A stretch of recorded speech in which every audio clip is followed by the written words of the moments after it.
श्री राम।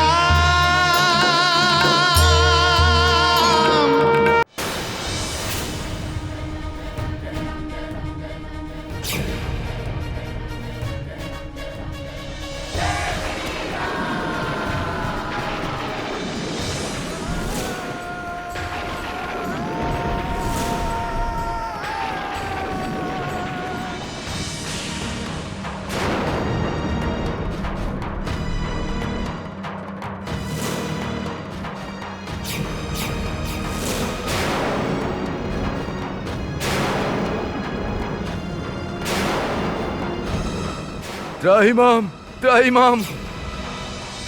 हे रघुनंदन, हे रघुवीर, हे कमल नयन, हे कृपा के सागर, रउआ में कठोरता कैसे आ गई प्रभु? हम ऐसन कौन अन्याय कईनी जे रउआ धनुष पे बाण चढ़ा लेनी? रउआ हमरा के सुखावल चाहता नी तो एमे बाण के का आवश्यकता बा? रउआ हमरा के आज्ञा दी, हम स्वयं सुखा जाई। स्वामी, हम एगो सेवक के भांति राउर शरण में आइल बानी। जौन आज्ञा देव ओहे करब।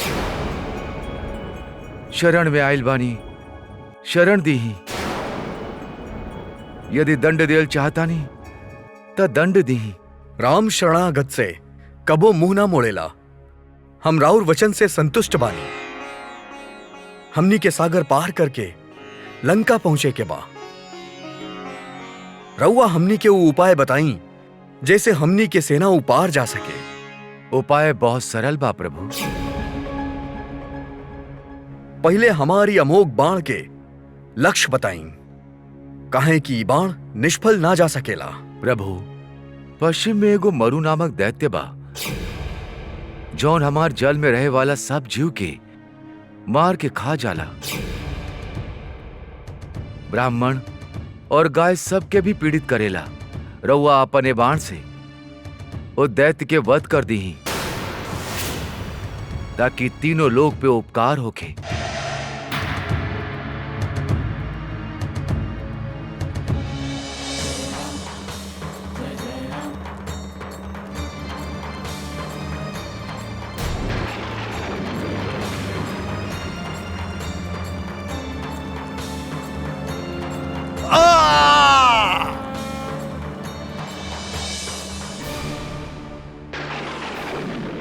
अब बताइए सरल उपाय सागर के उपार जाए के।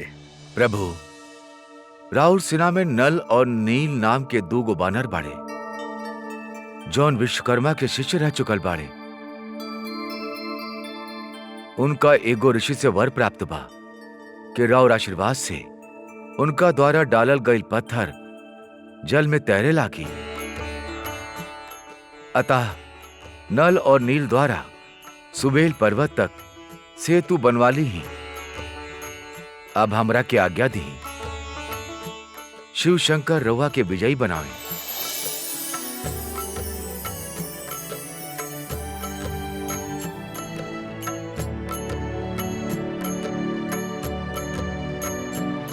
अब शीघ्र अतिशीघ्र सेतु बंधन के कार्य आरंभ कइल जाए। जौन आज्ञा रघुनंदन। हनुमान, प्रभु, नल नील के यहां भेजता। अवश्य प्रभु।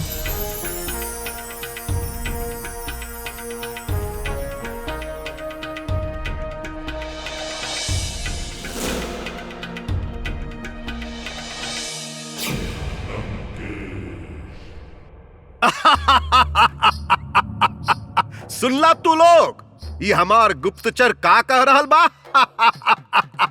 सुन्नी पिताश्री, समुद्र देव राम पे प्रसन्न भइले। हम सत्य कह रहल बानी लंकेश।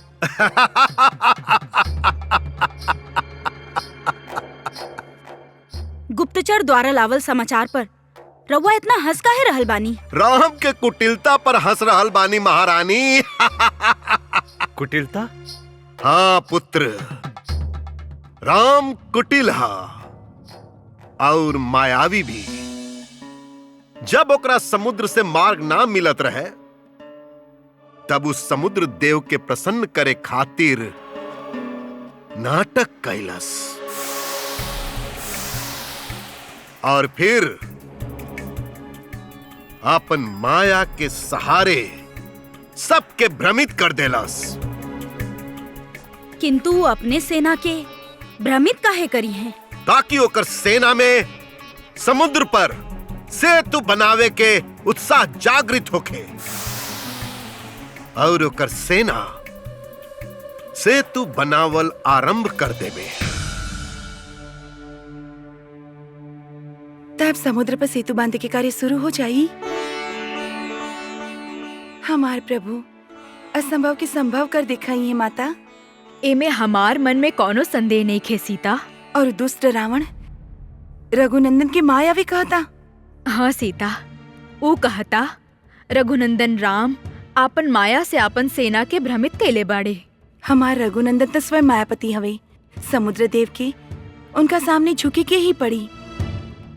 उनका और उनकर सेना के समुद्र के मार्ग देवा ही के पड़ी। ये कितना शुभ समाचार बा माता।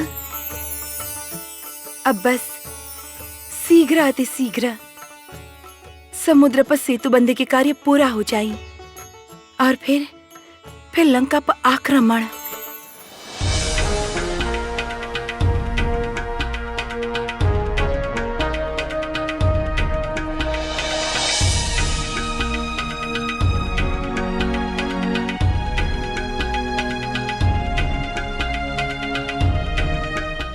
प्रणाम प्रभु।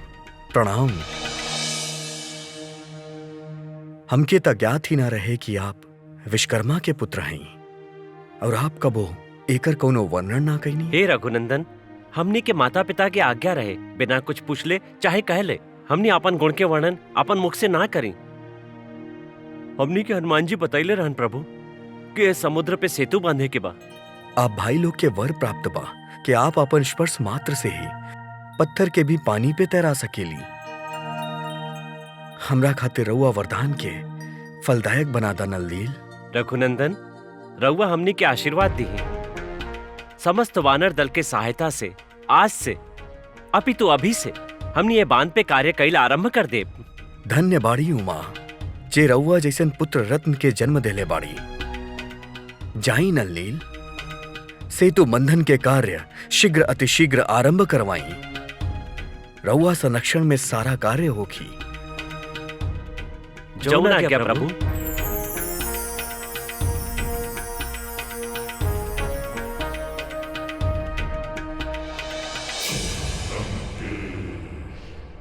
रउआ सब जानतानी कि राम अपन बानर सेना के साथे लंका पहुंचे खातिर समुद्र पर सेतु बनावे के प्रयास कर रहल बा। अब रउआ सभे बताई कि का करे के चाहिए। हे लंकेश, हमार सुझाव में हमने को कुछ भी करे की आवश्यकता नहीं थी।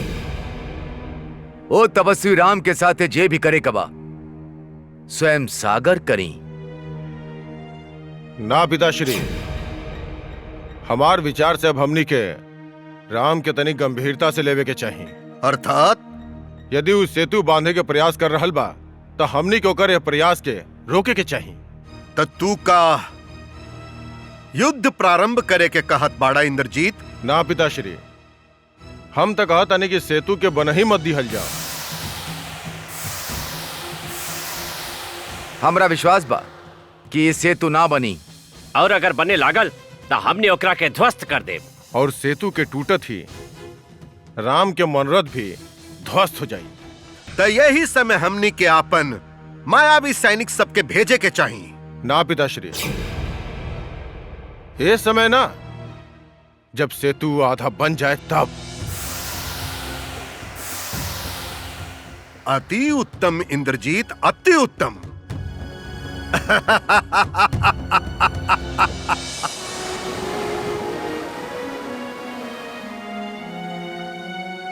शिव जी हमार आराध्य हवे।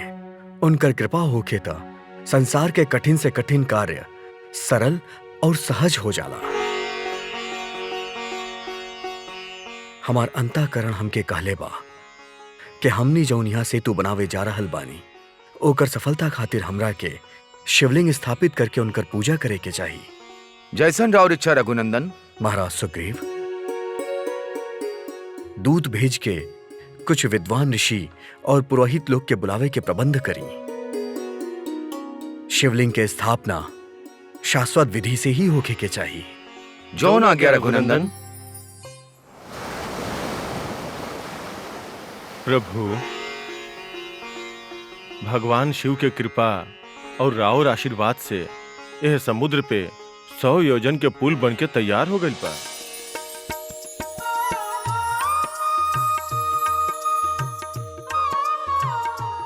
रउआ सबके बधाई होखे।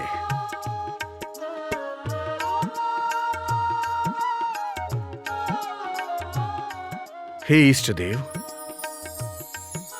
हमार प्रभु, राउर कृपा से यह असंभव दिखे वाला कार्य संभव हो गइल बा।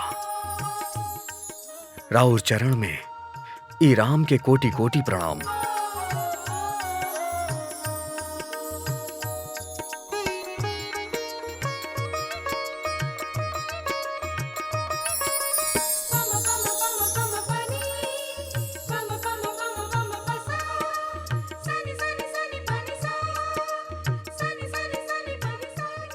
हे प्रभु, एगो और विनती बा। हमार अनुयायी सबके अपन भक्ति प्रदान करी और आपके अनंत नाम में आपन ही सेवक राम के ओर से एगो नाम स्वीकार कर ली। रामस्य ईश्वराः या सा रामेश्वराः। जे राम के ईश्वर हा उ रामेश्वर हा। आज से लोग यहां आपके श्री रामेश्वर के नाम से जनिए। ओम श्री रामेश्वर महादेवाय नमः। ओम श्री रामेश्वर महादेवाय नमः।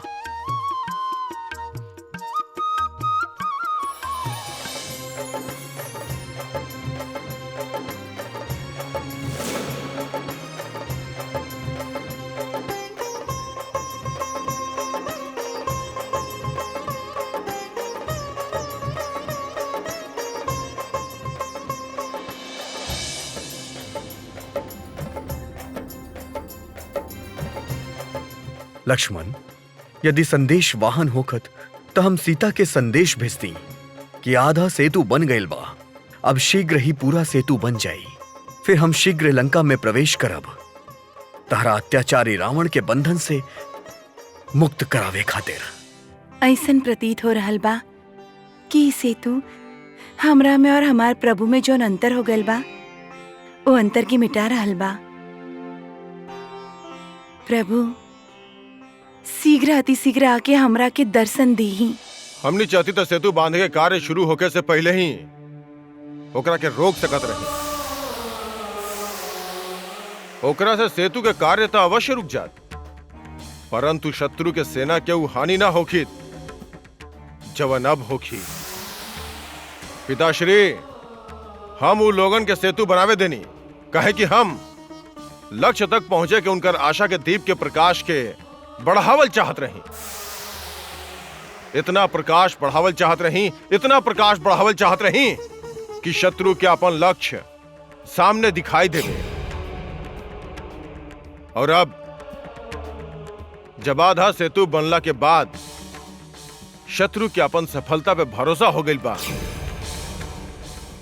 हम उनकर आशा पे काल बन के झपटब।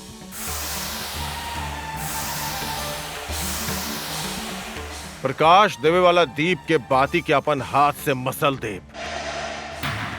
इतना अंधेरा कर दे कि शत्रु के ना तो आगे जाए के मार्ग दिखाई दी और ना पीछे के।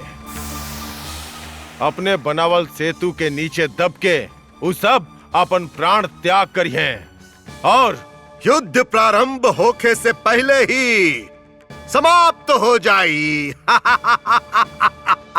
पिताश्री, यदि शुभ कार्य रउआ हमरा के सौंपी तो एकरा के हम अपन वीरता के सम्मान समझब। अवश्य पिताश्री, हमार भाई महासुरा में एह कार्य के करे के सूझबूझ भी बा और शक्ति भी। महासुरा अनुग्रहित भइल भ्राताश्री।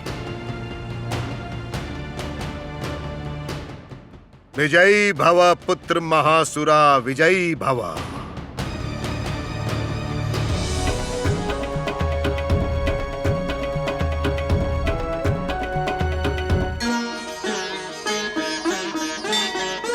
जय श्री